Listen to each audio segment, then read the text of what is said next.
play a game? Why, yes, I believe we shall. Oh, I got a live one here.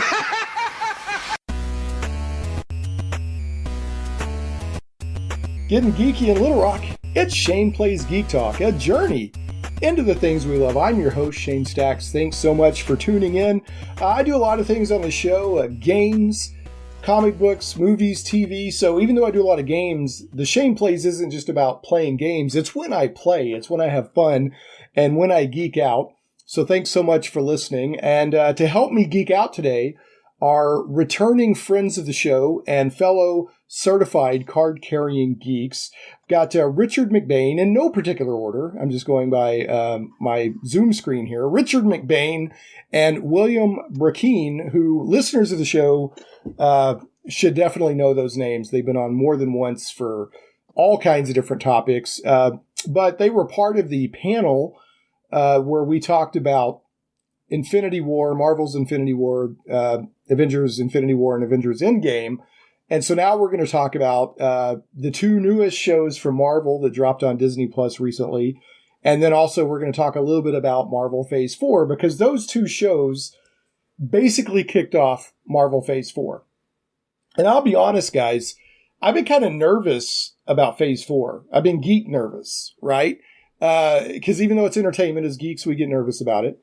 Because they blew a lot of big powder with Endgame and Infinity. I mean, how do you, after that 10-year multi-movie, was it 22 movies, I think, something like that, all came together, told a coherent story, an amazing finish in Infinity War and Endgame. I'm like, how do you follow that up with compelling content that doesn't just feel boring compared to what's come before?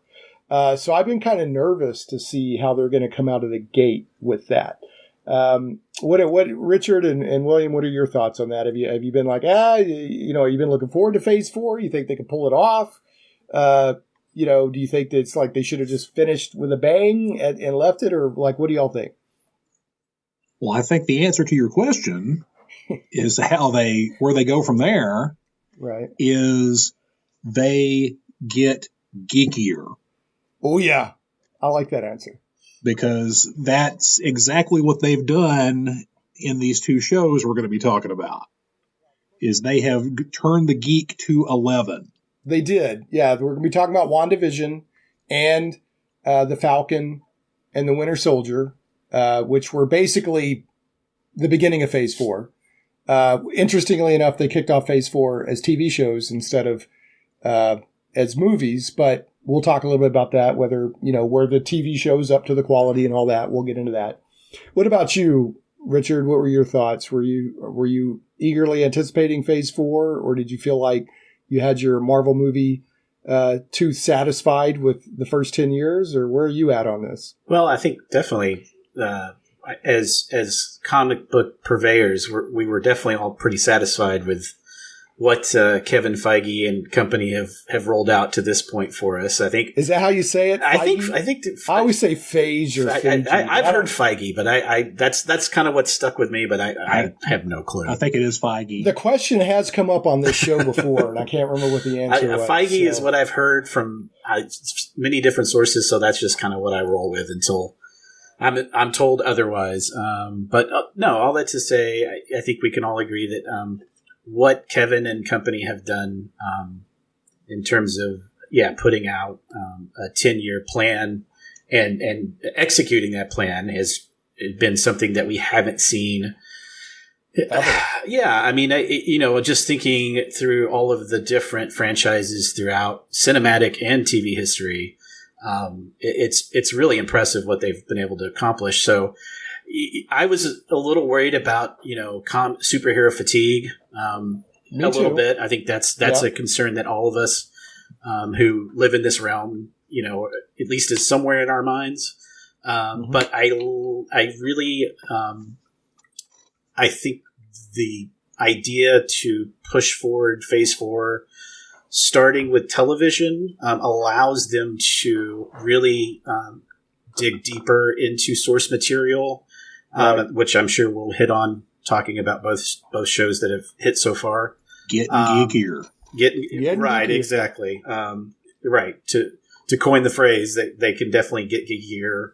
Getting geeky With the television format. And so I think that was a smart play on their part to lead off with TV series instead of film.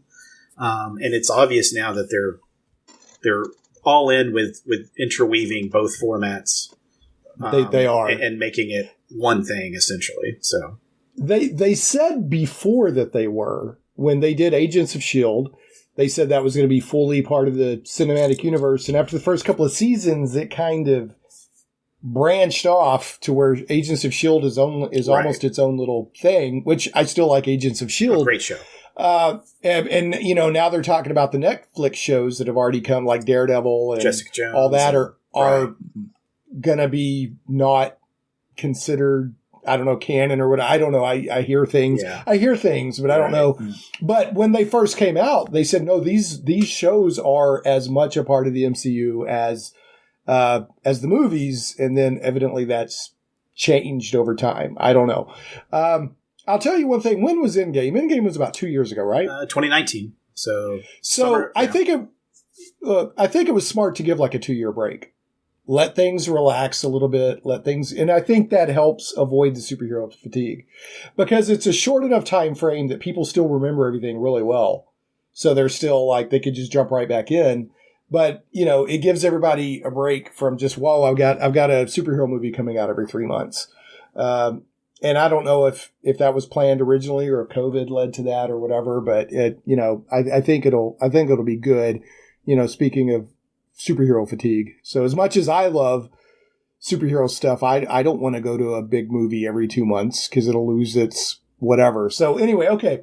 Well, let's take a look at, I want to take a look at what's coming in Phase 4. I've had some announcements recently, and I'm really going to do my best to make this short, because we could just go off on huge off the rails real quick. Yeah. Yeah, we could go off the rails. So I'm going to do my best to keep us kind of on rails, as it were. So television series-wise, we have a tremendous amount of movies and television series that are going to be part of Phase 4. We've already got the first 2, which were television, and that was WandaVision and The Falcon and the Winter Soldier, which both came out within the past few months on Disney+.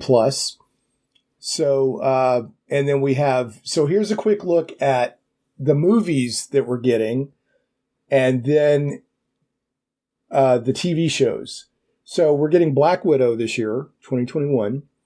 We're getting Shang-Chi and the Legend of the Ten Rings, which Master of Kung Fu ran forever, like in the 70s at Marvel. That was a very long-running series, and it was basically, if you go look at it, it was basically Bruce Lee. Right. They took a character, and it was Bruce Lee, and made Shang-Chi. And it was very popular for a long time. I would say that comic nerds know a lot about it, but your average person, movie watcher is probably not going to know. What I'm curious on Shang-Chi and the Legend of the Ten Rings is, now I hear the Mandarin's going to be in it, or the Mandarin. Right. The Ten Rings, obviously, right? The Mandarin's 10 rings. But they said it's not going to be the Mandarin that, you expect from the comic books. Yeah. So, which, that was a big disappointment to me personally from Iron Man 3, the direction they went. It was kind of funny that he turned out to be a hollow puppet or whatever. But I would have loved to have seen the Mandarin with the 10, what are they, Mockley rings? What do they call them? Those alien rings. So I don't know. What do you think? I mean, I think in the comic book, now I haven't read a lot of Shang-Chi, but I know there was a lot of supernatural action and, maybe Oriental mysticism and that sort of thing. Do we know much about what's going to happen? Like what's going to make this a Marvel movie and not just a martial arts movie? Do we know? I don't know what specific MCU tie-ins there's going to be in the film. Now, the reason that they're using the Mandarin is that they don't have the license to use the Yellow Claw any longer. Oh, or not the Yellow Claw, not the Yellow Claw, but Dr. Fu Manchu. Okay. Because in the comics, Shang-Chi is Fu Manchu's son. Oh, okay. So they were also, were they nemesi Yes. to each other? Mm-hmm. Okay, so that was the arch villain to Shang-Chi. All right. Yeah.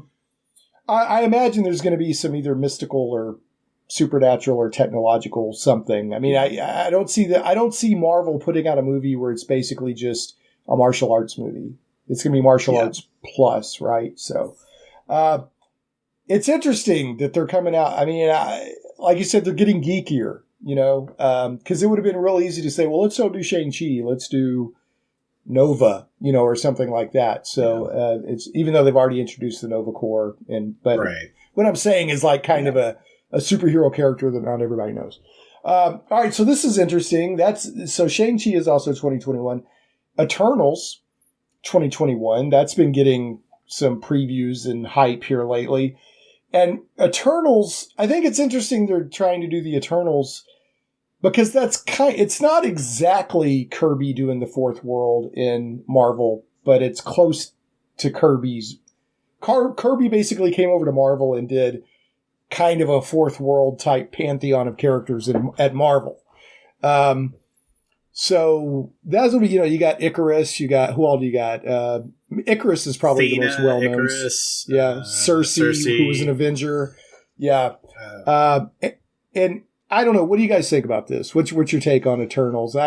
I'm going to see it because it's a Marvel movie. I'm not like geeked up to see it. I don't have anything against the Eternals, but they're not like by any means like my comic love or anything like that. So what Bill, are you geeking for this one? And then we'll let Richard. Well, I may have to turn in my geek card because I have to admit I have never read a single issue of the Eternals. Yeah, that's okay. But we all get can't read everything. I will say you can't read all. That I will say that if they can make Guardians of the Galaxy into a tentpole movie franchise, right, they can make the Eternals into a tentpole movie franchise. And I think that's fair. That some of these, like especially a lot of the Kirby stuff, actually lends itself to more of a cinematic point of view than even a comic point of view. Because I think in some respects that the concepts are actually kind of too big to really be taken in a comic form. Because I know, like as a kid reading comics, I was not big on a lot of the Kirby stuff at DC or Marvel, just because I didn't get it. Like the scope and of now, it? And seeing it now, a lot of the things from Thor and some of the other concepts that they've done, I get it now. Okay, that's fair. Well, I'll tell you. Well, go ahead. What's your thoughts on it, Richard? Are you geeking for this one, or are you just kind of going to see it because it's Marvel? I'm going to see everything because it's Marvel. I think Marvel, that's a given, right? For the three of us, I think that's right. That's pretty standard. For me, I think you know me well enough, and anyone that does know me well enough, being a cinephile that I am, I look at these projects that are coming out more from the creative back end and who's attached to those projects, along with the source material that's being, built off of for these film and TV shows. So, like, for instance, Chloe Zhao being the director, creative force behind Eternals, Daniel Dustin Cretton, the director behind Shang-Chi. Both of those people I follow. I know their works. I'm excited. I think they're great storytellers. So, for me, I'm excited because I like the back-end talent that is attached to the project, and so that gets me excited just as much as the source material would be. To answer your question, yes, I'm very excited for Eternals and Shang-Chi. Black Widow, I'm excited. That's going to be a wait and see for me. Honestly, I'm hopeful for it. I like the talent in front of the camera on it. Back end, we'll see. I'm kind of wait and see on that. So, well, I think it's I like the Black Widow character. Yes. Obviously, it's a prequel because of what happened, in the movies. But, it'll be interesting.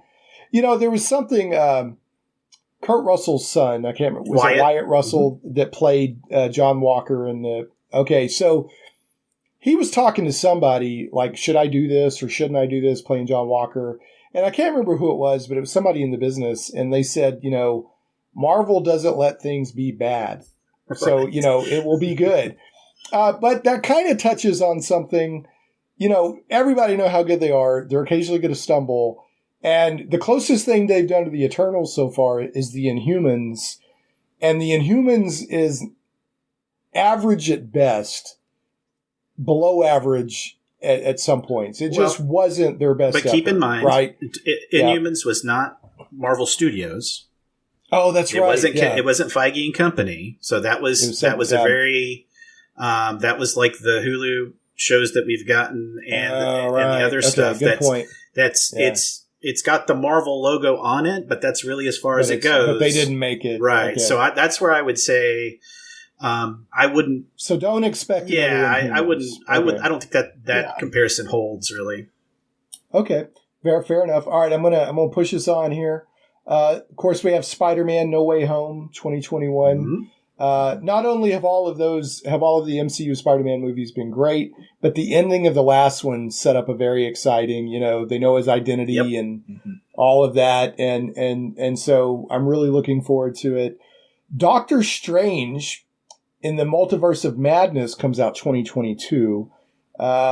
Thor: Love and Thunder, I think that's going to be another big one. Thor: Love and Thunder 2022, because that's not only going to have Thor, it's going to have the Guardians of the Galaxy in it, and it's also going to have Jane Foster as Thor, if I understand correctly.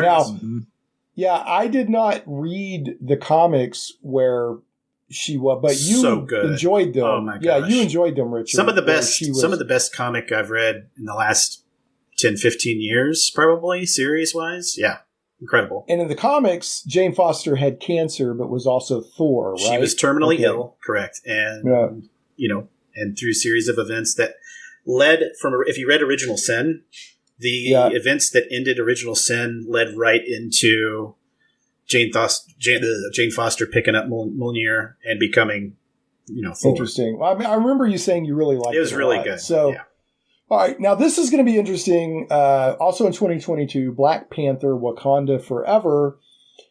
That's going to be interesting for a couple of reasons. One, the first Black Panther was amazingly good. It blew me away. Mm-hmm. Everybody loved it. But two, of course, we've lost Chadwick Boseman. And they've said they're not going to try to recast T'Challa. So it'll be interesting to see what they do, whether they make Shuri the Black Panther or they do something else. So that'll be really interesting. It's such a shame. I mean, it's a shame when anybody dies, but such a shame for Chadwick Boseman because he was just starting really his career, was fairly new into it, and such an important symbol to a lot of people as the Black Panther, and then just gone, So now, next movie is also interesting to me, 2022, The Marvels. That's the next Captain America movie, or Captain Marvel movie, but they're calling it The Marvels. I have no idea what's going on here. Do either of you have insight into this movie? That's because Kamala Khan is going to be Miss Marvel. So ergo, the name change and not necessarily change, because I don't think it's ever been the title for Captain Marvel 2 was never announced. So it's technically not a change; it's an announcement. Okay, right. Yeah. So it's going to be Captain her Marvel and 2 Kamala was just Khan. the working title, right? And I believe we may also see the Photon version of Captain Marvel in that film as well. Yes. Well, Monica Rambeau is probably going to be in it too, right? Because Monica Rambeau basically got her powers in WandaVision.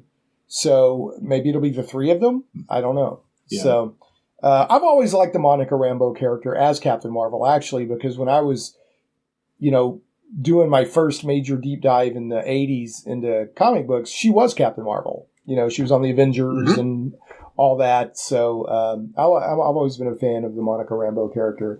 Ant-Man and the Wasp, Quantumania. That's the title's great. Now that's 2023.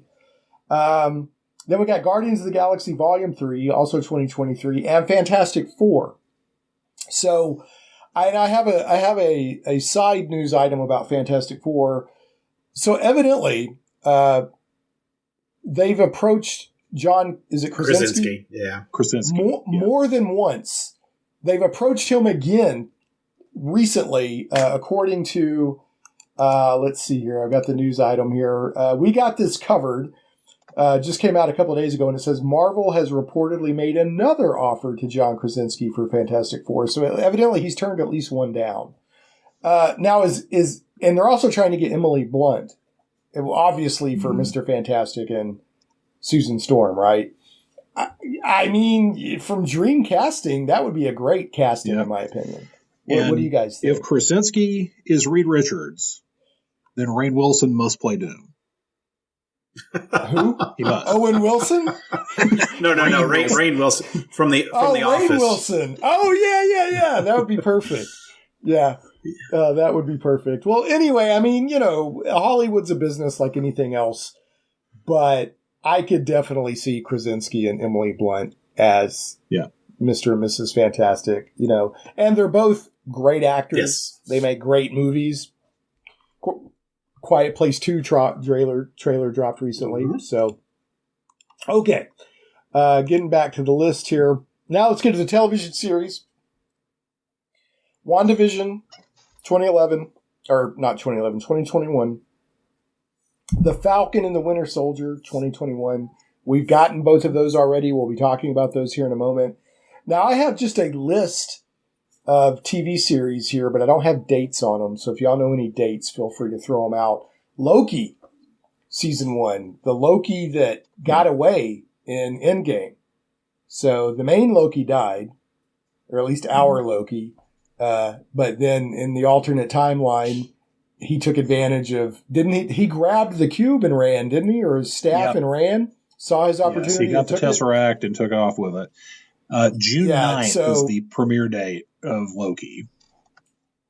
All right. And I read something that he's going to be like reality hopping or something. I don't know the whole setup on this. He will be an agent.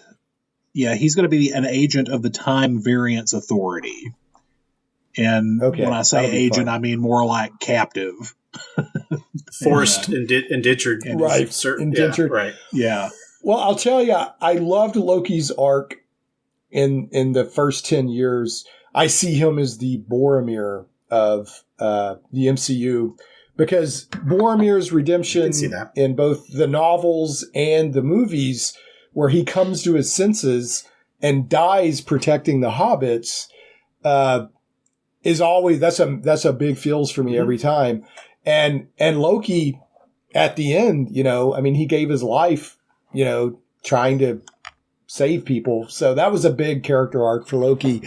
So I'm looking forward to seeing what because this version of Loki just lost at the end of the first Avengers movie. Right. He just lost the Chitauri or whatever they were called. Yeah. He lost. So he's that Loki. He's the Loki that just got slammed all into the floor by the Hulk. Right. So he hasn't had time to, grow it all or whatever. What If Season 1? This is animated. I'm so down for What If Season 1. I love What If. And since they're doing it animated, they can do a lot of crazy stuff. I've heard that Chris Evans is going to voice Steve Rogers. I mean, they're doing some interesting stuff with What If. And that's always been one of my favorite comic books. Is What If. Yeah, I enjoyed it too. What If it was great. Yeah. Great stories.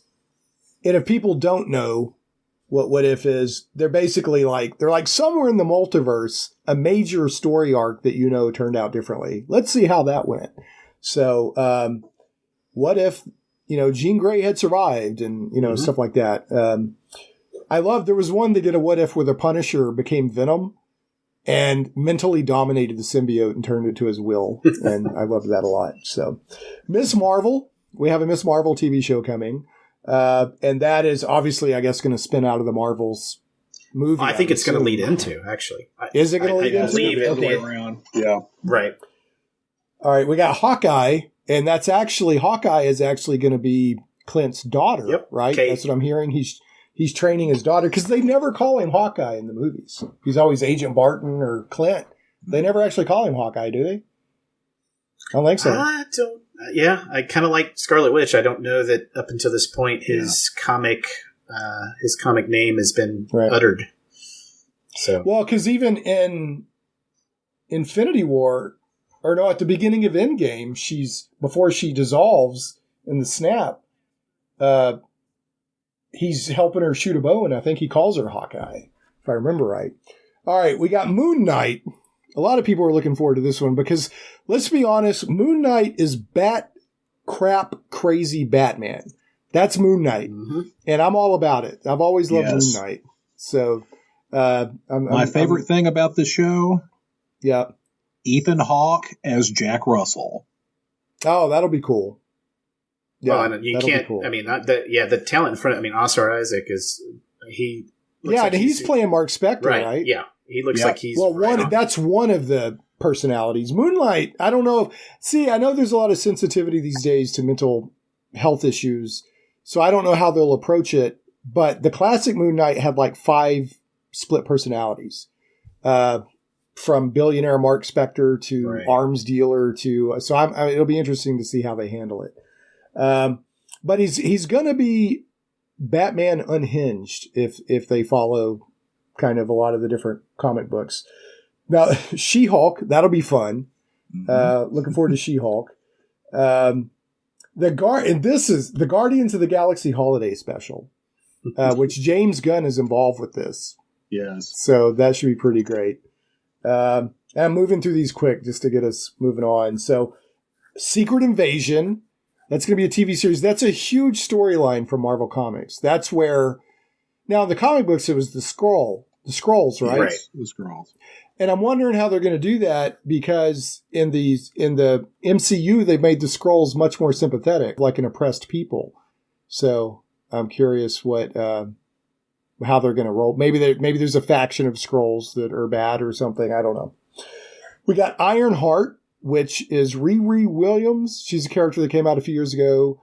The young African-American woman, person of color, that builds an Iron Man armor and became very popular in the comic books.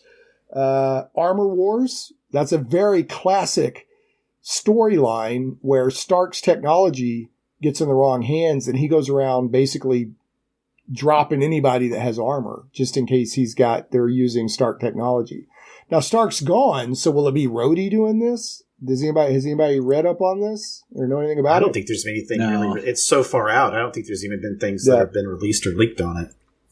Okay, and then the classic Armor Wars is probably, I don't know if it's the biggest Iron Man arc. I would say the biggest Iron Man arc ever was his alcoholism, but it's a big one. It is a huge arc. Where, he's got the Avengers after him. Mm-hmm. He has to fake Iron Man's death. He's got S.H.I.E.L.D. after him because he didn't care who you are. If his technology got into your armor, he's taking you out. So, it is a really interesting arc. So, and then finally we have an untitled Wakanda series. So, so that'll be interesting. Okay. That's phase 4 that we know of. I'm going to move us on. But that was a lot of ground to cover as fast as I could. Any comments on that before we go into WandaVision and the Falcon and the Winter Soldier? Is it weird that I'm kind of looking forward to the TV shows more than the movies? No. No, I don't think so. I don't think so. Yeah. No. I don't think so because so here's the thing. By doing the Falcon and the Winter Soldier as a TV show, we got roughly 6 hours. If they'd have done it as a movie, we would have gotten 2 hours. So, there's something to be said about going for that big screen. There's some stuff you want to see on the big screen. Like, I want to see Spider-Man on the big screen. I want to see there's a few of them. Thor, I probably want to see on the big screen. But a lot of this stuff, I'm totally fine watching it at home, on Disney Plus or whatever. So, I don't know. Well, is it now? So, what, William, to clarify that, is it because the content seems more interesting to you than the movie content? Or why are you more interested? Just to kind of keep this brief as possible. Black Widow has been delayed for so long. Some of these other films seem like they're kind of way out in the future. And I'm getting Loki next month. I'm getting these other shows fairly quickly. And like you said, they're longer form than the movies. So it's more of a chance for them to get geekier. Well, there's something about a good TV show, especially if they release it weekly instead of putting everything out there to binge all in the same day, that you deliciously look forward to it. I did that with WandaVision. I did that with my wife, and I both did that with Falcon and Captain America. I just did that with Invincible, which was freaking amazing. I remember, in fact, I was going to reach out to you, Richard, because you've been telling me forever that the comic book is good. Yeah. So I've started reading a comic book as well. But that 8 episode, that was freaking amazing. That was good stuff. Mm-hmm. And I think I'm about that point or past it in the comic book now. So, and it's interesting that the comic book tells the same story but also doesn't. Right? Just like all the MCU stuff is done. Yeah. So, and I know we're not here to talk about Invincible, so I'll probably cut this out of the podcast, but it was interesting to me that in the comic book, like I watched the first episode of Invincible, and the dude basically kills the Guardians at the very end, what are basically the JLA. Right. He just kills them in the cartoon, boom. Yeah. And so I'm reading the comic book, and I'm like 6-7 episodes in. Yeah, it's not till issue like 20-something when that actually happens. Yeah, it's fairly deep. Yeah, I can't remember. It's like year 2. It's like year 2 of the actual run when that happens. Well, so I'm like, did they just make that up for the TV series? Because Kirkman waited so long to spring that. So anyway, Invincible is very good. It's very good. Yeah. It's very good. I recommend it. Agreed. But that animated, have you watched it, William or Bill? Yes, I have. Mm-hmm. That was freaking great. I was very impressed. So that subway scene where he held his head, man, yeah, good grief. So anyway, all right. Yeah, kind of in the same vein and they haven't made a show Irredeemable? out of it, but yes. Yeah, I was going to tell you I've started reading that too. I'm about 30 issues in. Yeah, that's one of my favorites. Mark Waid is like going out of his way to say, I'm not the Mark Waid you think I am. Mm-hmm. So, have you read that, Richard, Irredeemable? I have some of the singles upstairs. It's pretty darn good. It's Mark Waid writing Superman snapping. Right, which is just right, exactly. Yeah, and like in Irredeemable, man, but boy, tangent, I got to get us out of this, but Omni-Man didn't snap. He just finally revealed his true colors. Right. But Irredeemable, Plutonian just snaps. And Now, are you reading Incorruptible alongside it? No, I didn't know that they were parallel. I figured Incorruptible came later. Is that like it really enhances it. No, okay. I'll do that then. Okay. All right. Well, I will check that out. So it's good stuff. Very good stuff. It was interesting because I was like, oh, I'm reading Irredeemable and I'm reading Invincible. And, it's kind of similar storylines. Okay. Taking us back. Okay. So let's talk WandaVision. Here's my take on WandaVision. One, I was like, oh, we're in good hands with Phase 4 because this is really good. So, you didn't know what was going to happen with launching Phase 4 with a TV show.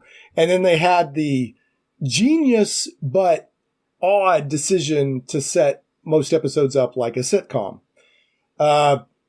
which I loved that very much. I'm still not sure that was the best decision because I've had people I've talked to, I'm like, man, WandaVision's great. And they're like, yeah, we watched like the first episode and we just didn't get it. And so we didn't keep watching it. I'm like, you got to give it till like episode 3.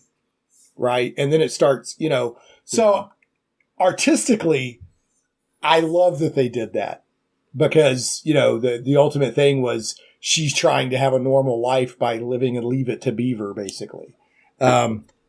And then they use the different decades to, comment on TV of the decades and all that. But long, short of it, whatever, I thought it was very good. I love that Marcy came back. Great character. Who's the FBI guy? John Woo? Jimmy Woo? The FBI guy. Yeah. Jimmy Woo. Is it Jimmy Woo? He's an actual Marvel character. Yeah. Yeah. So 2 great characters there. I would love an X-Files show with Jimmy Woo. X-Files type show. It was great storytelling, and although spoilers, it's spoilers, people. She creates a zone of altered reality to try to feel comfortable and safe in with. She basically resurrects the Vision inside this little bubble of what she considers normal and takes like a town captive. So from one perspective, she's a supervillain. She took the town captive and they were having to live a life against their wills. So from one way of looking at it, the army guy wanting to wipe her out or whatever, it's kind of understandable. But since we care about her and Vision, of course, we didn't want that to happen. And then you had the big Agatha Harkness reveal, which was great. So I'm going to try to give you guys more time to talk about it than I do. I thought it was very good. I thought it was artistically good. I thought it was story-wise good.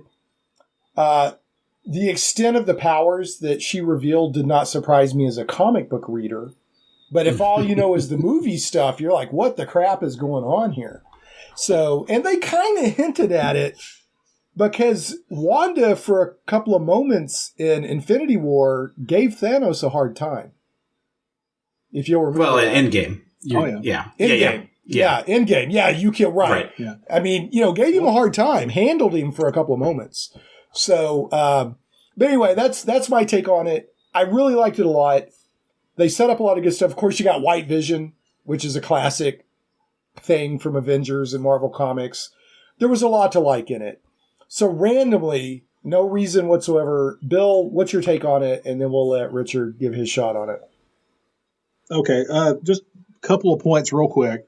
To dovetail with a couple of things you said, my family with both of these shows, me, my wife, my son, it was appointment television for us every Friday night when these things would come on. Right. And my wife, interestingly, after the first couple of episodes of WandaVision, she was not really on board. But then but yet she couldn't turn away from it. So as we got deeper into it. Oh, that's weird. Yeah, it's interesting. Yeah. She got more invested in it. And it was kind of interesting to me, like you were talking about Wanda's power levels. I mean, we did see this some in the movies because she did almost kill Ultron by herself. She did, when Thanos and his minions were attacking Wakanda, when she hit the field and took them all out, Okoye was, why hasn't she been here all along? Yeah, where has she been? And then, of course, in Endgame, when she basically made Thanos blink and fire on his own people. We did see that a little bit in the movies.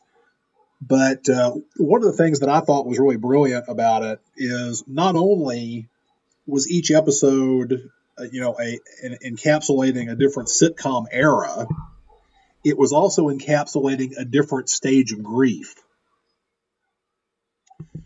Oh, I didn't catch that. So they were going through the 5 stages of grief. She's in denial. Yeah, and then the second one, it's anger, and then when fake Pietro shows up, it's bargaining. Then she goes. I didn't into even catch depression. that. That's genius. And then at the end of it, she's accepting of it, and that's when the whole veneer falls away. That's pretty genius. Like I said, I did not catch that at all. And the other thing that I thought was really brilliant is that, you're correct, she is kind of actually the villain of the piece, but they do it in such a way that she doesn't lose her sympathetic aspect. And when she leaves and releases all these people, we're still not sure if she's gone back to being a hero or not. Yeah, we don't know what she is. She's now the Scarlet Witch, whatever that means in the MCU. Like, she assumes the mantle of the Scarlet Witch, which Agatha was trying to. It's always been Agatha. Agatha was trying to prevent, but caused it. Basically, was the catalyst for her becoming the Scarlet Witch and assuming that mantle. Yeah, and then you have the Darkhold, and you've got Agatha Harkness, and you've got. I love that they brought all that in. Yeah, I love that they brought, because that's yeah, they did. Yeah, and people don't know, in the comics, Agatha Harkness has been a villain at times, but she was also the person that tutored Wanda in her... Because Wanda is a mutant in the comics, where that goes back, sometimes she's a mutant, sometimes she's not, that has the power to alter reality with her hexes.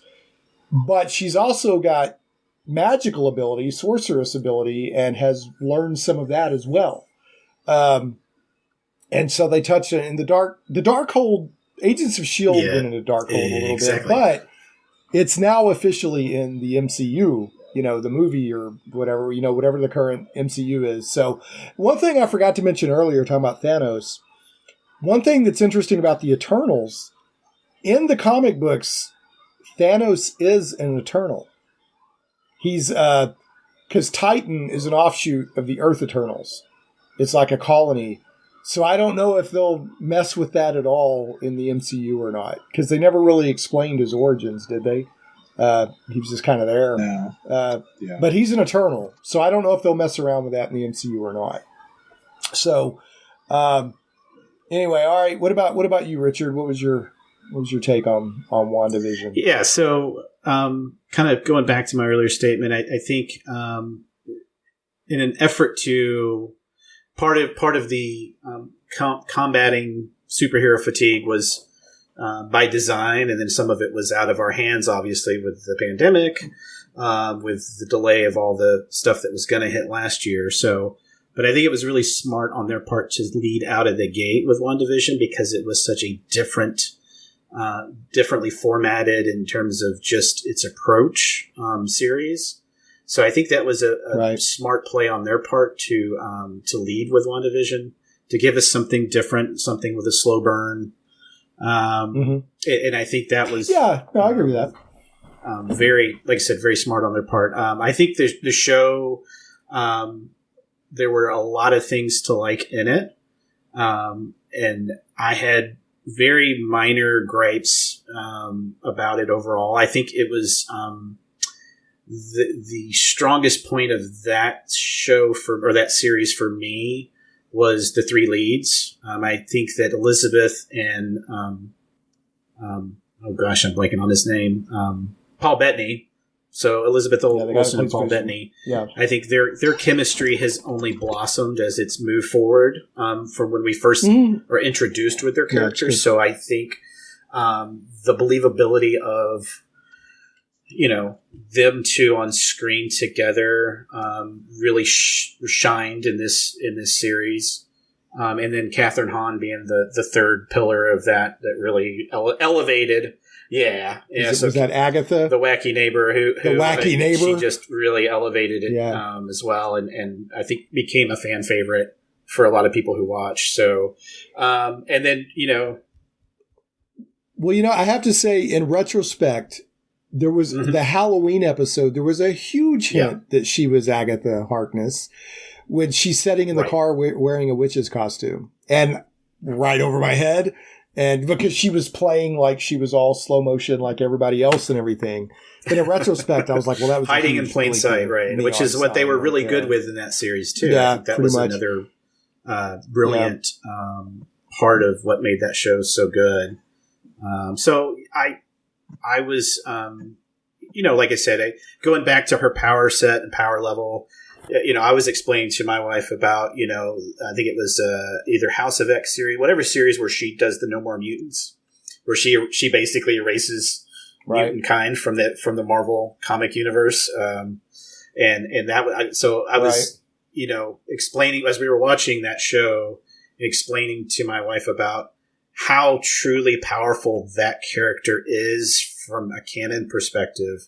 And obviously we understand they have to power level down quite a few characters in the MCU because then you run into some real issues when you don't do that. So, but I can't wait to see what season 2 brings. I am, if there is, I don't know if it's been officially, put out there that there is. If there is, I look forward to it. If it's a one and done situation, I think it was a great one and done, and I like the way that the story ran. It ended. I'd love to see a series with just Jimmy Woo and Darcy together as a tag team. Yeah, I would be all. I'm on board with that. Give me a. I'm on board with that. Yeah. Oh, I said Marcy. Yeah, Darcy. And Wu, and let them two have kind of a almost like what was the X-Files offshoot series with the three guys? The Lone Rangers. Or no, the Lone Gun. The Lone Rangers. So give me something like that, maybe. Because their magazine they published was the Lone Gunmen. So yeah, no, I'd watch that, and I've heard a lot of people chatter that they would watch that. So, but I think there was a lot of good stuff. Like I said, it was creatively very interesting and risky, but it also did some just straight up superhero storytelling. And then by about episode 4, you're full on back in the MCU. It's fully connected into the MCU, and you're getting more standard MCU action. Again, you got Monica Rambeau becoming, who was the little girl in Captain Marvel, who's now grown up. And she got her by pushing into the reality distortion or whatever, and being thrown out and going back in and all this stuff. She's basically got her... whatever her powers are going to be in the comic book, they're light based. She's energy based and light based, but we'll see what she does in the MCU.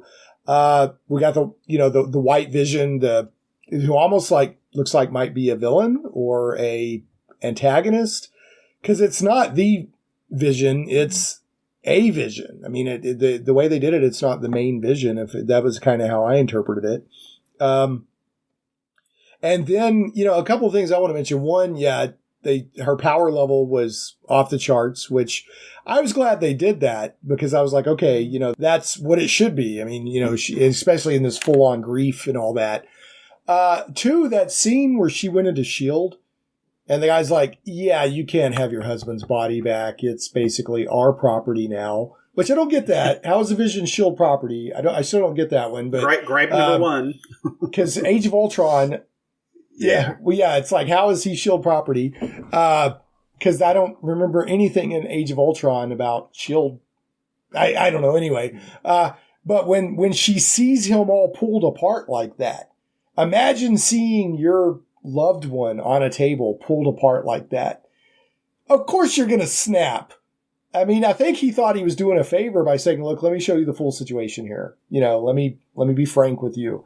But yeah, of course you're going to, I mean, my goodness.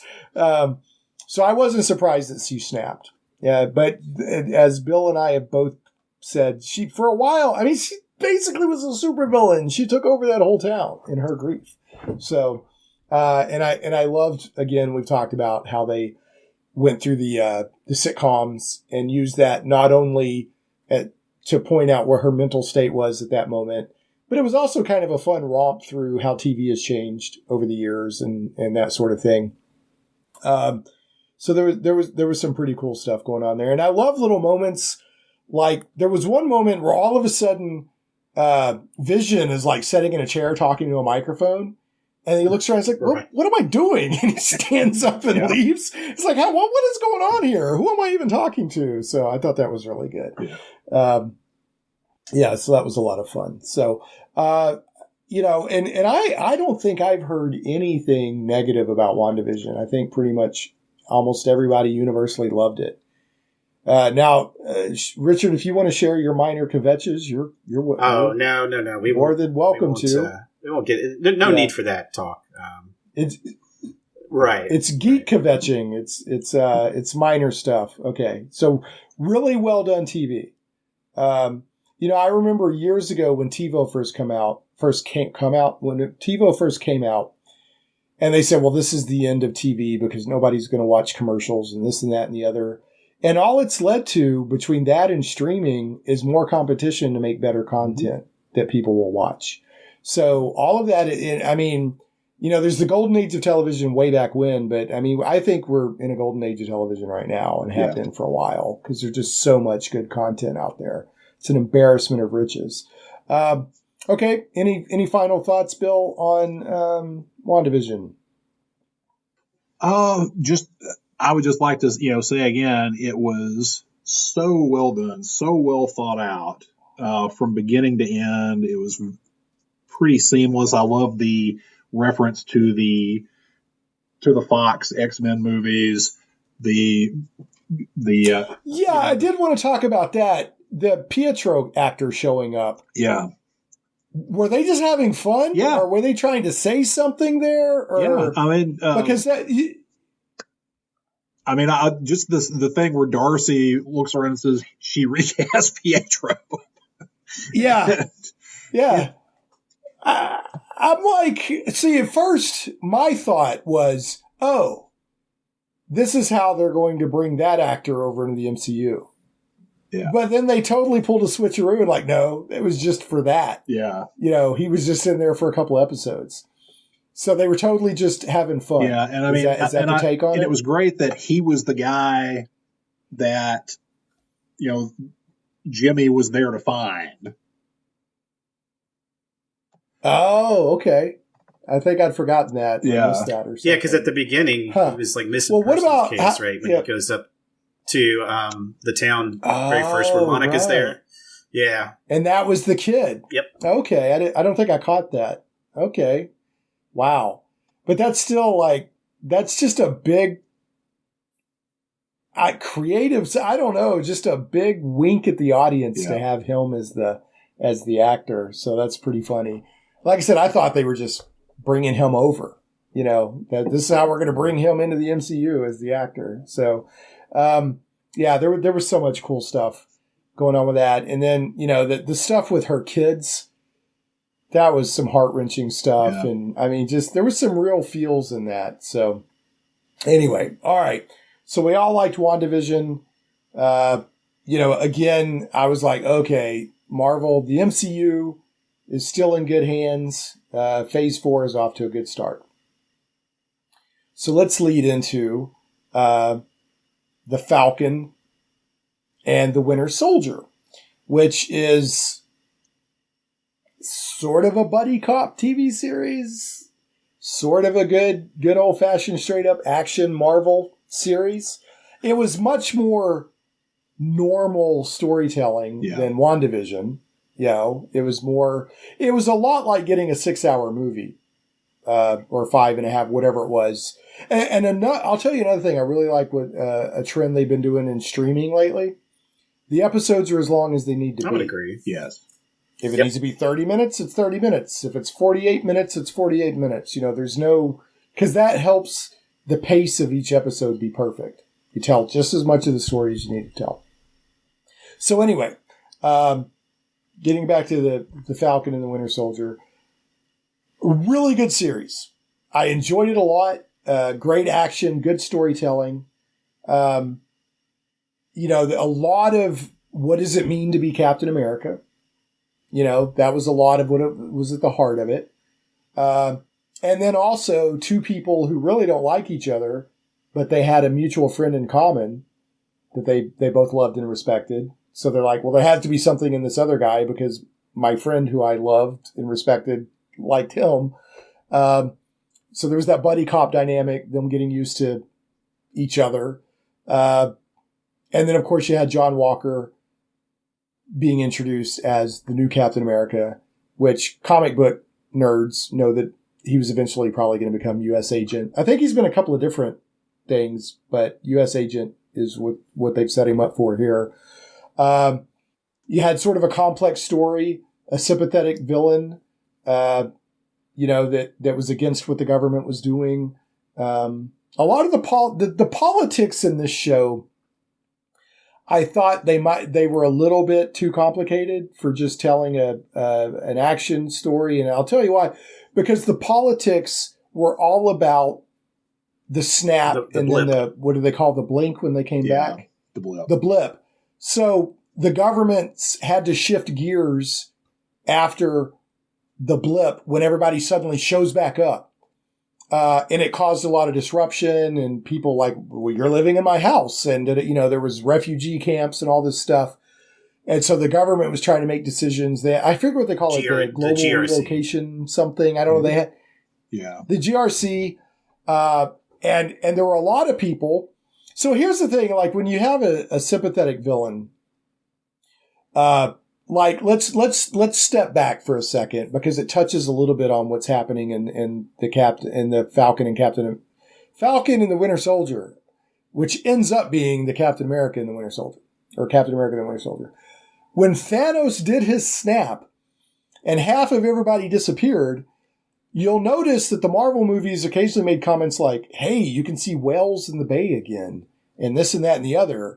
Like, his methods were horrible, but what he was trying to do was actually good, reduce lack of resources and pollution and all of this stuff.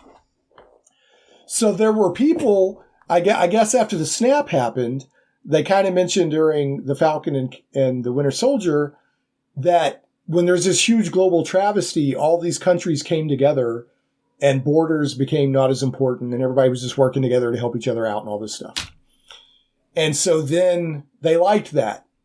And then the blip happens, everybody comes back and things start going back to the way it was. And then people are getting forcibly relocated and all this stuff. So you have these people affected by that call themselves the Flag Smashers, which there was a Flag Smasher character in the comic book. So I'm sure that was a nod to him. He was Captain America villain. And so that was they got their hands on the super soldier serum by stealing it from the power broker, who's also a character in the comic books. And so you got super soldier, either freedom fighters or terrorists, depending on what your perspective is. And enter Sam Wilson and the Winter Soldier. And a big thing going on here is Sam Wilson struggling with what do I do with Captain America's shield? I don't think that I'm up to being this legacy. So he gives the shield to the government. The government puts it on display for about a day and a half and then decides to create a new Captain America, John Walker. They give him the shield, big public relations campaign. We've lost Bill for the moment. Maybe we'll get him back, hopefully. But in the meantime, anyway, so you have this whole situation where, Sam Wilson, I think, kind of feels betrayed by the government that they did what they did, because he gave them the shield to honor Cap and the legacy and all of this. And then they turned around and made it, just took some guy who I thought that the John Walker character, when they first introduced him, was not a complete gump. He's a really well-established soldier that they've handed a big responsibility and he wants to try to live up to it. Now, as it turns out, as the series progresses, he's got some, I don't know if you want to call it insecurity issues or something that causes him to make bad decisions to try to live up to those shoes that he's trying to fill. But as a character now, would I want him for the permanent Captain America? Probably not. But I did not think he was I didn't hate him out the gate. Sure. I was like, he's trying to do the best he can. And, they give his military record and all that. Okay. So what were your thoughts on the Falcon and the Winter Soldier? Looking at that show or that series on its surface, at least before any viewing, I think a lot of people's takeaway was, this is kind of the MCU's version of the buddy cop series, and it absolutely that was, especially from the media that was released leading up to the show. It was setting it up like a very Lethal Weapon like kind of Riggs and Murtaugh, dynamic, right? But after watching, to me, the show really it's really stood on three main points, which is legacy, right? Which is specifically Steve Rogers' legacy, right? So it's legacy, it's race relations, and how that dynamic works within the context of Sam ultimately being past the mantle of Captain America, and global community versus nationalism, right? Because as you said, the GRC, when the blip happened, all these people disappear and things change and then they reappear and it just throws the entire world into a whack or out of whack. Right. Which I'm glad they did that. I'm glad they didn't just hand wave that. Right. There's real world repercussions that happened when things were restored, and so that was a good way for the MCU to follow up that point from Endgame with Bruce Banner doing the snap and bringing everyone back. So I think the show it was a very tight series. The first episode came out of the gate very, very well. I thought the reintroduction of Batroc was an interesting little nod to Winter Soldier, which I liked. Yeah, I know. I was like, when he came out, I thought they've already had Batroc. Oh, yeah, it's the same actor. So was that the same actor? I thought that was neat. Yeah. I've always liked Batroc the Leaper. I've always liked him. In fact, there was a story I read with him a few years ago. It was more of the more modern stories, but he had been hired to help a crew of bad guys get away with something when they were pretty sure that Captain America was going to show up. And, they kept giving him a hard time. He's like, you always lose to Captain America. And he's like, yeah, but I can keep up with him a lot longer than any of you schmucks, So, I don't know. There's something about Batroc the Leaper. I've just always liked him. Right. He's cheesy, but I've always liked the character. Right. But I liked his place in this series and kind of his reintroduction, if you will. I thought the series, it had a little dip for me, episode 2 and 3. And then, but it finished very strongly. I also think Wyatt Russell's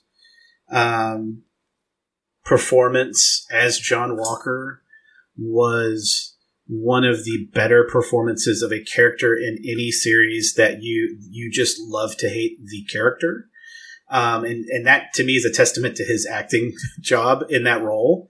I think it was unfortunate the hate that he received in the social spheres for his character, because the way his character is introduced is just that, end of episode 1, well, they did that on purpose because, the picture they put out of him on social media was from an angle that made him look like a complete goober. I know, right? Right, big ears. They did, but it was just, they did that on purpose. It just came out of the gate with him, but still, his character. Yeah. His character couldn't be accepted. I mean, even if he wasn't introduced in that manner because of the performance that Chris Evans did in the role leading to that. Right. No matter who you are, he's like when your friend dumps the girlfriend that you loved, and then whoever he's dating next, you're going to be inclined. Even if she's the greatest person in the world, to be with the other girlfriend. He was exactly, because you're comparing. So earlier we had lost Bill due to a computer shutdown or reboot. Something like that happened. Fortunately, he was able to save the first part of the show that he had been recording. But anyway, at this point, he comes back. And when we resume, I'm explaining to him what Richard and I were in the middle of. Also, at this point, we went from editing with 3 individual tracks to just one track that's a backup recording that I always do for every show. And the audio is still very good, but you may hear a little bit of background noise or something like that I wasn't able to edit out. Anyway, on with the show. Richard and I are talking about his take on Falcon and Winter Soldier, and then I'll let you do yours, of course. So, John Walker, I actually did not think that John Walker, I never thought of him as a villain until he decided to take the super soldier syndrome or serum. Okay. Up till that point, he was just being the best Captain America he could be. Right. And I really liked Battlestar, the guy that they, because that's the thing, if you were paying attention, he wasn't a bad guy. No. He had a good military record. He loved his country. He obviously had a loyal friend who had his back, who was also a good guy. He was just trying to fill huge shoes. And when the Wakandans, I think they didn't come right out and say, well, I think he might have even said, like when a woman beat him, he couldn't handle that. Yeah. His ego couldn't handle that. And I think that's what led him to say, okay, I got to have the super serum, right? But he didn't realize who those Wakandans were. I mean, he wasn't taking that into it, you know? Yeah. So anyway, go ahead and finish with your first impressions or whatever, your overall take on it there, Richard. Because you were saying that like the advertising made it seem like it was just going to be a buddy cop movie, and then it became so much more, is kind of what I heard you say. And then we started talking about John Walker. Right. And that's ultimately, like I said, where that series, where it took me as a viewer, it took me to a place that I was very happy to be as a viewer. Ultimately, initially when Anthony Mackie was cast as Falcon originally, I think for Winter Soldier, I'd only seen him in The Hurt Locker previously. That was the only work I'd known him from, and he's fine, but I wasn't necessarily enamored with him. I didn't dislike him, and even the early stages of his MCU career, he was kind of there. In this series, I really fell in love with him as an actor, and I fell in love with him as his character becoming Captain America. And that to me is another testament to the series and the great work that was done on it, not only by he himself, but all the talent, that was associated with it. So that was a big takeaway for me is when I got done watching it and I was like, I love his character now. And I love his performance, and I'm very much happy and glad that he is in the role of Captain America now as Sam Wilson. So I love that. I loved, everything else associated with the show. Like I said, there was a dip in pacing. I had pacing issues with episode 2 and 3. But that's, a minor gripe. I think it's interesting that our first 2 series, TV series in the MCU Phase 4 have 2 characters that have broke bad, maybe, which is interesting and has really, I've seen a little bit of pushback online with Emily Van Camp's. I know a lot of people with Agent Carter's kind of revelation with her character, with Sharon Carter, right? And I'm glad that Emily Van Camp is back, and I wanted to see more of her character out of Winter Soldier and the little bit she had in Civil War. But it's interesting. We've got Scarlet Witch and now Agent Carter, both traditionally good characters who are walking morally ambiguous gray areas. Yeah. And so it'll be interesting to see what happens from there. Well, I feel like to touch on that, and that was gonna be one of the points I made. So I'm glad you went there. It was great to see her back. I like the actress. I like the character of Sharon Carter. Sharon Carter's always been very important in the Captain America comic books. Mm-hmm. But like I don't feel like Scarlet Witch broke bad. I feel like that Scarlet Witch had a mental episode and then recovered from it, right? But who knows where she goes from here? She may defy good or bad terms because she's like, the Scarlet Witch now, which they're setting up to be this huge thing in the MCU. Sharon Carter broke bad. She's like, okay, you guys did me dirty. I've been done wrong. And this is how I'm going to live my life. And I'm going to break bad. So she's the power broker. Not only is she the power broker. What's that? Spoiler. No, yeah, spoiler. Yeah, there's spoilers. In the comic books, the power broker was this character that would literally give you superpowers. Mm-hmm. So like villains would go to him to get superpowers so they could become supervillains. In this show here, they went to Madripoor, which I thought was interesting. They made Madripoor a major, because Madripoor is like kind of the forbidden city of the Marvel comics. Like that's where all the bad stuff can happen. And she's the power broker, which basically she had the super soldier serum. But they don't reveal that till like the last episode. Is it the last episode where they reveal that about her being the power broker? Yeah, that's the last. That's the last 15 minutes of the last episode, right? And they drop a hint in the next to last episode, but what was the hint? She's on the phone and she's telling somebody, "I didn't get you out of that Algerian prison." nothing. For Batroc, right? Yeah. Okay. And then the next thing you know, Batroc is showing up to hang out with the Flag Smashers. So right. Okay. Yeah, I didn't put that together. But not only is she the power broker, but she's ruthless. She's like gunning people down in cold blood, and so she's a villain. She has become a villain, and she's okay with that. And she lets Sam get her a pardon, so she can come back and join the intelligence agency. In the very last scene, she's basically on the phone like, I'm in. I'm in the toy store, basically. So, she's broke bad, as Richard puts it. So, what about you, William? So what was your take? What was your overall take on it? Well, I thought that it was basically, you get 4 and 5 if you count Carly, but there are at least 4 very strong character arcs. You got Sam and his struggle with accepting the mantle that's been thrust upon him. You've got Bucky with him trying to reconcile for the things he did that he didn't have any control over.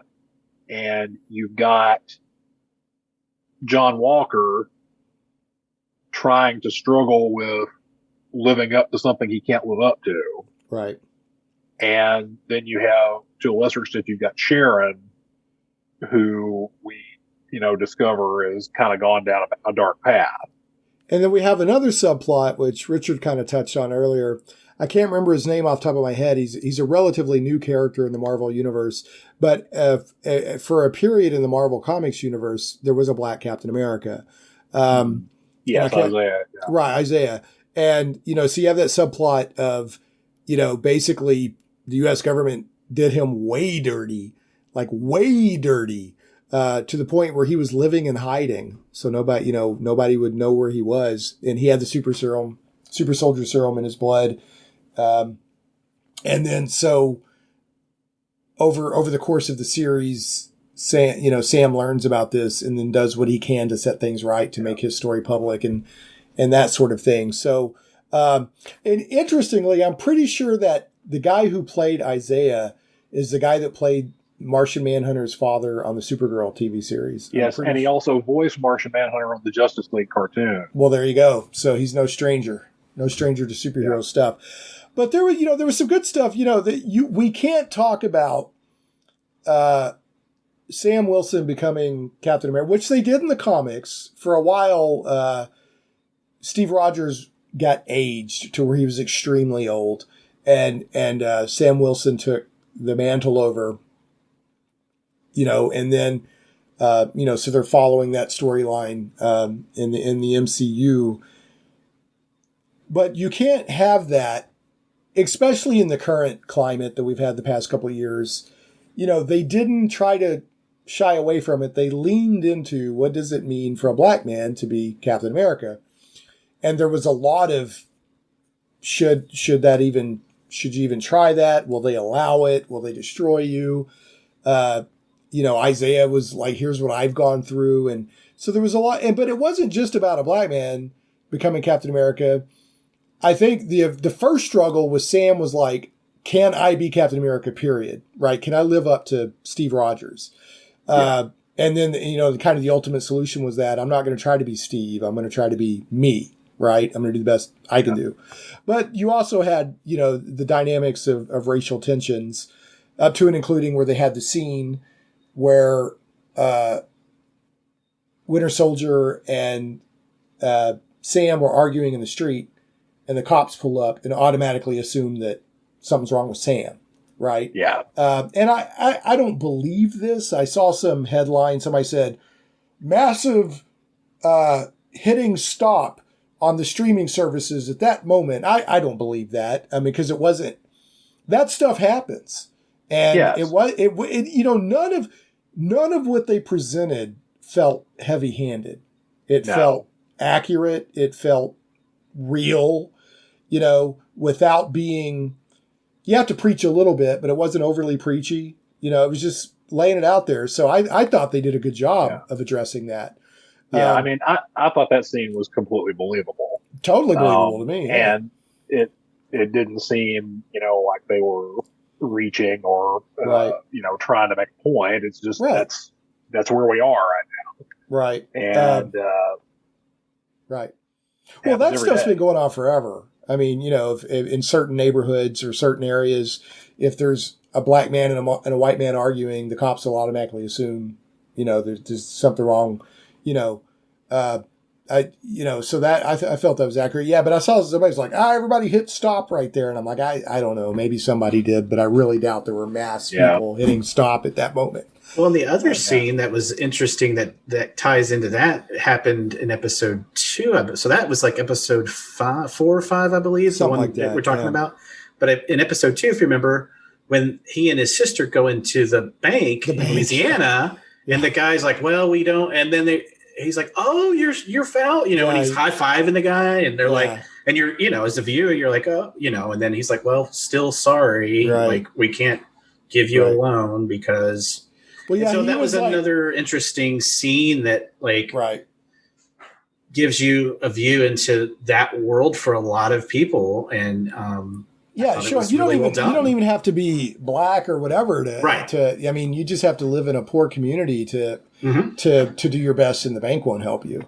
Right. But yeah, he was like, "Hey, can you put your arms out like your wing?" And so I was like, "What?" Right. But yeah, what was about that? Like they went in. That was an interesting scene because they went in, and the guy's like, "Man, your family's done business with our bank forever. Yeah, all this stuff. You're the frickin' Falcon, but we're not going to give you the loan. Sorry, know." And and that was, but that was a significant scene for Sam. Because, he's trying to come home and help his family fix. Did they ever fix the boat? They never even show if the boat got fixed. Well, they don't show you like a one of those, showroom floor style shots. But I think at the very end of the last episode, because there was a shot of the name, it's his parents' name on the boat. That's the name of the boat, right? Right. And I think there was the idea that, yes, I think it was more than just that new coat of paint. Idea. Yeah. It's hey, we've got the boat right, because he spends multiple scenes throughout the series. Yeah, that was working in the engine and trying to get the actual boat running. Yeah, and I think they ultimately get it running, and that's right. So, well, I think that it was. I liked the continuing thing with the boat. And I love the scene where Sam. They really make the point that Sam has to practice with the shield before he can use it. I mean, they show it almost felt like a 5-minute montage of him training montage. Yeah, with the shield. But yeah, it was. I mean, overall, again, with WandaVision and then this, you had two vastly different types of shows, but they were both really well done. And after both of them, I was like, okay, we're in good hands with Phase 4. They're not missing a beat. They're telling good stuff. They're not scrapping and starting over with all new characters, they're building on what has come before. I thought Sam becoming Captain America was really good. I liked it. And I love the striking imagery of Captain America with actually the big wings, like an eagle and all Beautiful. That, Yeah, it's really cool. Yeah. And so let's talk a little bit about Bucky. Bucky didn't get as much character development, but he did get character development, mainly in dealing with his inner demons. And he might have gotten romantic interest, but Sam told him not to flirt with his sister, so that put that in the kibosh. So he was like, hi. He's like, don't flirt with my sister. So when we start, Bucky's trying to basically make amends with his past. He's got a list of people that he did wrong as the Winter Soldier under brainwashing. The one that they used to really drive the point home is there's the old man that he killed his son. And so he's trying to befriend the old man and build up his courage to tell him that I killed your son because the guy wants closure on where his son is. And of course, at the end he did. And so I thought that was pretty good. One thing that we got to see with Winter Soldier or Bucky or whatever that we'd never really gotten to see was a lightness in his personality, more of a joking and a kind of, we never really got to see that in any other stuff. So we kind of got to see that in this. And I liked that, like, his reputation as the Winter Soldier is a big deal. Like, when they went into that bar in Madripoor, everyone you give him a hard time until they went, "This is the Winter Soldier," and then everybody kind of backed off, when it was the Winter Soldier. So, and I didn't realize that in the MCU, Bucky has the mechanical arm, but he was also like doing super soldier stuff. I didn't realize that he had all that. Did y'all know that? Yeah, they established that in Captain America: The Winter Soldier that they had what's his name, Arnim Zola, when he and the Red Skull had captured him, they had done experiments on him. So it wasn't literally the super soldier serum, but it was a similar process. Yeah, because he was definitely enhanced. I mean, he was running faster than trucks and stuff like that. So, which, at the beginning you're like, well, I wonder if they're going to make him Captain America, because he's he's already got all of and they did that for a brief time. In the comic books, he was after Captain America got shot and killed. He was, for a brief time, he was Captain America. But this show was all about the Falcon becoming the Captain America. So it became pretty apparent that was the direction it was going. But I liked everything we got to see with Bucky. He was kind of the muscle of the show, like when muscle was needed. Yeah, he was kind of the muscle, and I loved. I'll say it like 80 more times. Loved the therapy scene with Sam and Bucky when the therapist has them in therapy and tells them to pull the chairs together. Evidently, some of that was ad-libbed. So I don't know how much of it, but some of it was believe ad-libbed. that. Yeah, some of it was ad-libbed. Like, I read an article that the actress that played the counselor or the therapist, psychiatrist, was just like watching all this stuff go on. But I thought it was pretty good. That was a really great cinema moment. I don't care if it was TV or not. That was a great character moment, good fun moment. And I liked that after that, they weren't immediately buddy-buddy. They were still like kind of at odds with each other and stuff like that.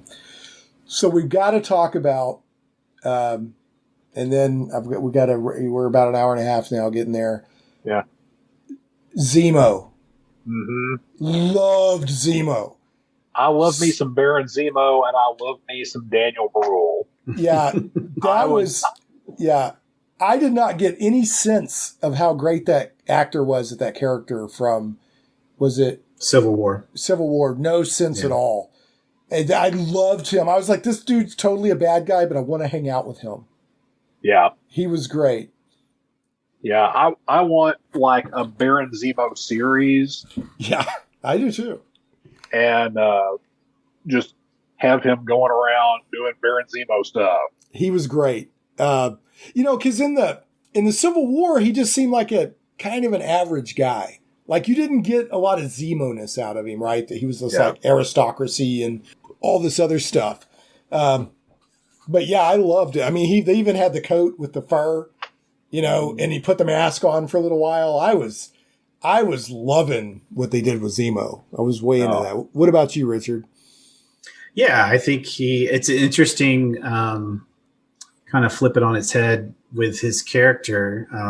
And that was one of the other things in the online world that folks were, I think, what some people's main gripe was that they took a character like Sharon Carter and made you dislike her, and you had a character like Zemo and made you like him. Yeah. So that was interesting how they took those two characters and flipped the script with them to some degree.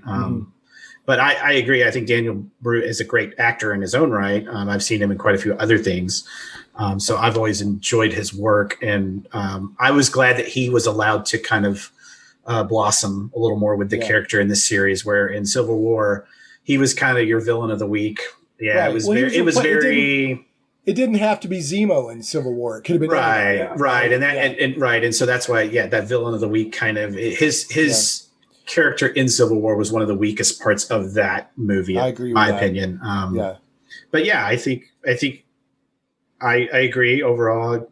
Very much enjoyed his performance, and he brought some more to the character this go round. So it was good. Right. Well, I think that I really liked it a lot, and there's so much more we could talk about, but I want to wrap us up. I thought Falcon and Winter Soldier, which ended on Captain America and the Winter Soldier, was really good. But shouldn't it be Captain America and Bucky? Real quick, my two other little gripes about the Falcon and Winter Soldier series was, that to me it was the journey of those two characters and their growth and maturation, and the fact that at the end it wasn't. He had kind of shed that Winter Soldier character, that persona.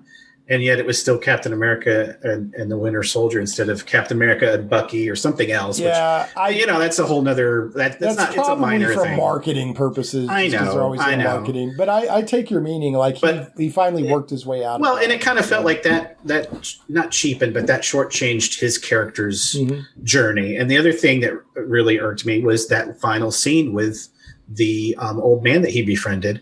I'm like, here it is. This is the scene. We're going to get that emotional. Yeah, they cut payoff. away from it. Yeah, and they cut. I mean, he tells them, and then the next instant he's out in the hallway, and I'm like, "Oh, you're kidding me! Like, why did you shortchange us as viewers that moment of his character really getting that? Do the work, right? He gets that redemption moment with that old man, and they didn't give it to us, and I was disappointed in that. But yeah, I can see that. I wonder if they just didn't feel like they could do a scene that would do it justice. So they just left it up to your that's what I'm saying. He got character growth, but he didn't get anywhere near the same amount of character growth that Sam did. But really the show was more about Sam. I mean, it was somewhat about Bucky, but I know it's more about Sam. I did like that, and this is where I'll end on this. I liked that Sam's really first public thing he did as Captain America on the cameras and everything was speak truth to power. Mm-hmm. He chewed the government out. Mm-hmm. They were like, thank you for saving us. He's like, yeah, that's great and everything, but y'all need to hear some stuff. So I thought that was good. And I think that's kind of in tune with the times that, even in the comic books, Captain America has, he's gone against the government at times. Mm-hmm. So that it's Captain America in the comics and now in the shows he should be the spirit of America, not just a super soldier, even though the super soldier part is, very cool. So overall, I give both series, WandaVision and Captain America and the Winter Soldier, big thumbs up. Would definitely love to get some more. A lot of good stuff going on there. All right, William, Bill, lay it on us. You have any final thoughts on Falcon? Well, I would like to briefly defend Sharon Carter's heel turn. Okay, go ahead. You touched on this a little bit. The blip happens. She's stuck there. Sam comes back. Bucky comes back. Bucky gets a pardon. She's stuck in Madripoor. And they didn't really touch on this, but the object of her affection turned out to be her uncle. Right. Well, and that's the thing. Yeah, that's what I mentioned, that she was on the run because she helped Captain America whenever he was. They didn't do anything to help her when they came back. And she's lost her career. She's a woman without a country. She gave up everything to help them. And in return, everything was just gone. She didn't get anything back, and she kind of had to survive on her own. And 5 years of that will harden a person. Yeah. Well, yeah, I'm not saying that there weren't narrative reasons. I'm just saying if you have strength of character and if you're a good person, you're going to maybe find a way to survive without turning into a power broker. We should keep in mind that unlike Captain America or like Steve and Sam, she's not a superhero. She's a spy. True. And spies often have to make morally questionable choices in their line of work. And having a predisposition to that in her profession already, she probably is. She fell into this kind of going with the flow and doing what she had to do to survive. It's fair. Like I said, it's, I don't hate it. I just that felt a little forced to me. But, comic books greatly, and comic book movies to a lesser extent, they're soap operas on a certain level. I mean, there's dramatic. You have to have dramatic stuff happening to keep the excitement and the interest going. So, even when I loved comic books back as a teenager, I was like, these are basically super soap operas with superpowers. Because there was always the big dramatic stuff going on and whatever. So, it's fair enough. She was never a major character to begin with. Now, in the comics, Sharon Carter. Different, but in the movies, she played very minor role. You could say that for the actress, she now has, better stuff to do and more stuff to do in the MCU. So from that perspective, the character has more legs now, that they'll use. Last thing I want to touch on, we'll do this quickly, and then I want to end this. So basically having, I can't believe I can't think of her name, Julia Louis-Dreyfus? Mm-hmm. Yes, Julia Louis-Dreyfus. Boom, show up. Evidently, that was a big secret on the set until she showed up. I don't know who she works for, but, there's speculation out there there's speculation that she's a combination of two different characters from the comic books. One, because of what she's doing. Two, because of her name. And then three, because of that little purple or blue streak in her hair or whatever. The most prevailing theory is that she's recruiting a Dark Avengers. So, I've heard that. Yeah, that's the most prevailing theory. I first assumed that she was just working for the power broker and wanted John Walker because they want the super serum. But then, it seemed like pretty soon after that, once they put him in the U.S. agent and all outfit and all that that's not the case. So. I thought that was really interesting. And of course, everybody's like, well, I can't believe it's Elaine. Here she is. And, so that, and one of the theories is that the next Avengers movie will be like a Dark Avengers movie where you have, I don't know. There's different theories going on around out there. So might be kind of interesting. Any speculation from you guys on what she's up to or what they're doing? Nope, just along for the ride. Yeah, I didn't really get enough from that to develop a theory. Yeah. Okay. Very good. Well, I think it's safe to say that we both that all three of us enjoyed both series very much. Yes. Yes. Yep. All right. Yeah, I'm really pleased. I'm like, wow. This is like you expect good out of Marvel, right? Because of their track record, but they're not phoning it in. Nobody is phoning it in. They're trying to tell good stuff. So, all right, guys, let's end there, man. I appreciate your time so much. We'll let's let some more Marvel stuff come out, and we'll regroup in a few months or a year and kind of talk about the state of things. But I appreciate you very much. And bad joke of the week. I got it as bad joke of the week. Here it comes. You ready? Ready. I'm gonna do it. Hold on. Okay, where'd I put that bad joke of the week? I've got it here somewhere. I picked it out just for this show and this episode. Here it goes. All right, you ready? Are you sure you're ready? And go. Mentally ready? Yes. Okay. Why don't the Avengers use the Hulk to advertise? I mean, he's essentially a giant banner.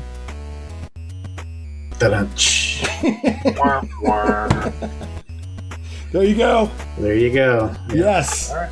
That fits the bill. Yes, it does. All right, well, guys, thanks so much for joining. I've enjoyed it.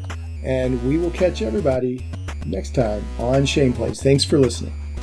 Shane Plays Radio is blessed to have sponsors, and we appreciate them very much. However, did you know that you can also support the show as an individual for as little as $1 an episode? Simply go to patreon.com/ShanePlays.